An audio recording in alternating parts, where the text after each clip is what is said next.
Russian forces have shifted to a new tactic near Pokrovsk, attempting one-by-one infiltrations to evade detection, according to Ukraine's National Guard. Ukrainian artillery units have responded with targeted strikes to block these silent advances and reduce pressure on defenders in the city. Russian troops continue active assault actions along the Pokrovsk axis and are trying to push into the city. National Guard artillery reconnaissance officer Ihor Yaremenko said in a television appearance that Russian soldiers are now moving individually in an attempt to avoid drawing attention, according to RBC Ukraine. Yaremenko stated the enemy is counting on stealth to bypass Ukrainian observation, using a one-by-one infiltration method. However, Ukrainian defense forces are tracking these attempts and immediately launching fire to prevent Russian units from entering Pokrovsk, he says. This also helps ease the burden on Ukrainian troops defending the city itself. Yaremenko says Ukrainian units are working simultaneously to expand and maintain logistics routes toward Pokrovsk and Myrnohrad. The aim is to ensure frontline infantry are fully supplied for the ongoing defense.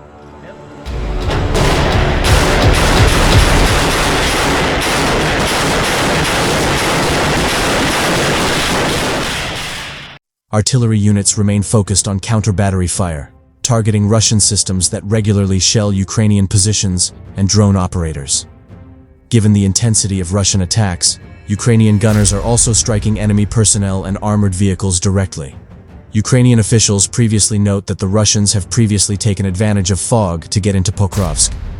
In recent weeks, Ukraine's air assault forces reported that Russia also continues using mechanized assaults and constant infantry attacks in the Pokrovsk direction. These are used in parallel with infiltration attempts. On 27 December, National Guard head Oleksandr Pivnenko said Ukrainian forces were gathering units for counter-assault operations near Pokrovsk. However, weather conditions were limiting those efforts. As of the evening of the 1st of January, the General Staff reported 97 combat clashes across the front, 23 of which occurred in the Pokrovsk direction. This front remains the most intense battlefield for an extended period.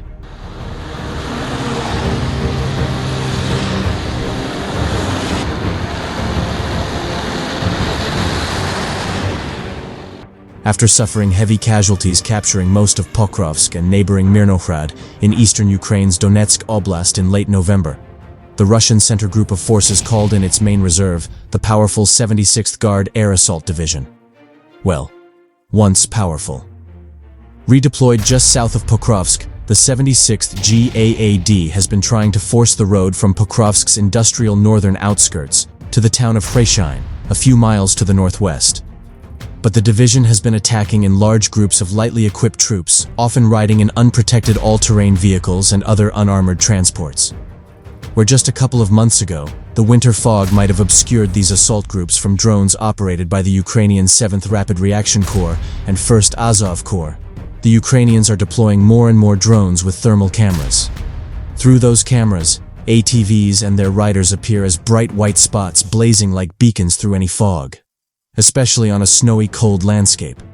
On, or just before Friday, the 76th GAAD mobilized a battalion force with more than 30 vehicles, motorcycles, buggies, trucks, according to the 7th Rapid Reaction Corps, and rolled toward Hryshyne.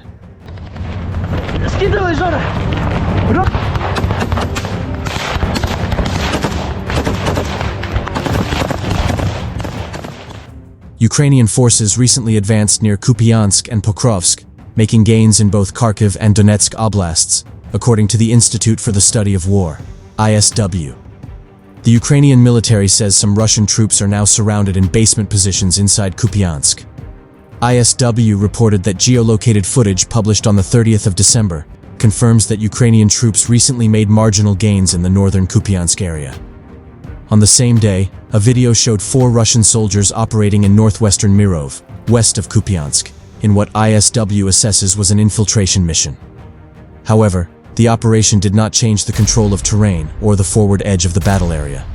Combat intensified around Kupansk on the 29th and 30th of December, with Russian attacks reported near and within the city itself, as well as in Myrov to the west, Kolodiazny to the north, Petropavlivka to the east, and Pishchany to the southeast. Russian sources, including the Russian Ministry of Defense, claimed that Ukrainian forces launched counterattacks near Palamarivka and Velika Shapkivka to the northwest, and near Blahodativka to the southwest. A Kremlin-linked mill blogger added that additional footage confirms Ukrainian troops advanced farther into Kupiansk than previously acknowledged by Russian sources.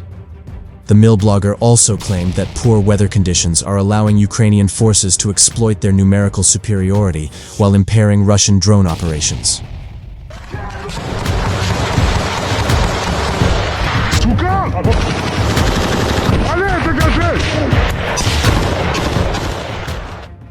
Ukrainian forces also made progress in the Pokrovsk direction. Geolocated footage from 29 December shows Russian drone operators of the 35th Motorized Rifle Brigade striking Ukrainian forces in southeastern Hryshyne, northwest of Pokrovsk. This indicates that Ukrainian troops had recently advanced in that area. Meanwhile, Russian forces attacked on multiple axes around Pokrovsk.